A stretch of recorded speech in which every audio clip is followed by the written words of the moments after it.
Les parents qui mettent la pression sur leur môme avec l'école, je vous jure, vous me mettez une tension à un point que vous pouvez même pas imaginer.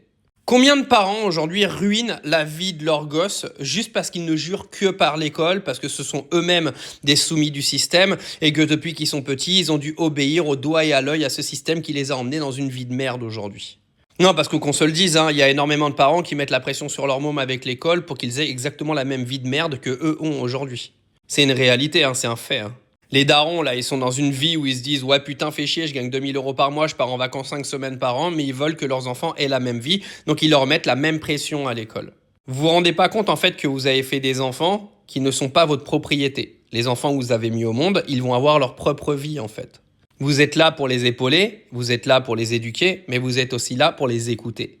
C'est pas à vous, en fait, de créer l'avenir de votre enfant. Si votre enfant, il a des envies, ça serait peut-être sympa de l'écouter un jour. Parce que si vous avez un enfant qui a des envies professionnelles qui n'ont rien à voir avec ce que lui offre le système scolaire, en le forçant en fait à continuer dans le système scolaire et en le forçant à vos désirata scolaires, vous êtes en train de ruiner sa vie tout simplement.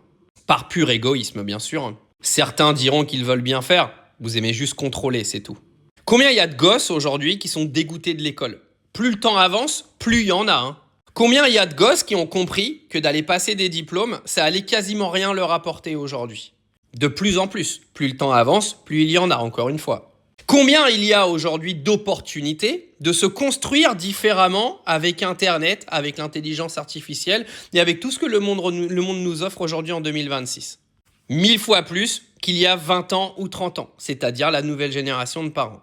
Mais vous avez des parents qui jouent sur le mal-être de leurs gosses en les forçant à avoir des 18 de moyenne et s'ils ont 17, on leur dit qu'ils sont pas contents. Une moyenne qui ne veut absolument rien dire sur l'intelligence de vos gamins puisque ce qu'ils apprennent à l'école, ils ne vont jamais s'en servir dans la vie professionnelle. Et c'est absolument pas avec ça qu'ils apprendront à gagner de l'argent et à subvenir aux besoins de leur famille.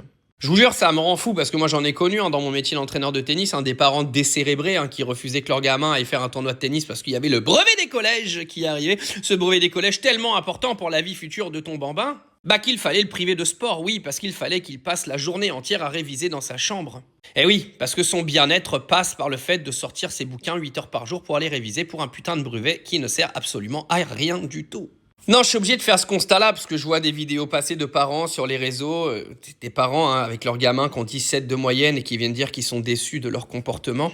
En fait, je me demande à quel moment un enfant peut combler ses parents. Vous savez, c'est pas parce qu'un enfant il a 9 de moyenne qu'il est plus débile que celui qui en a 18. C'est juste que celui qui en a 18, il est peut-être à sa place à l'école pendant que celui qui en a 9, il rêve peut-être d'autre chose.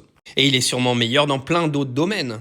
Mais ça, faut avoir un minimum de QI et un minimum de recul parental pour le comprendre et puis comprendre que l'enfant que tu as mis au monde, il n'est pas à toi, mais que l'enfant que tu as mis au monde, c'est une personne qui va avoir sa propre vie avec ses propres envies.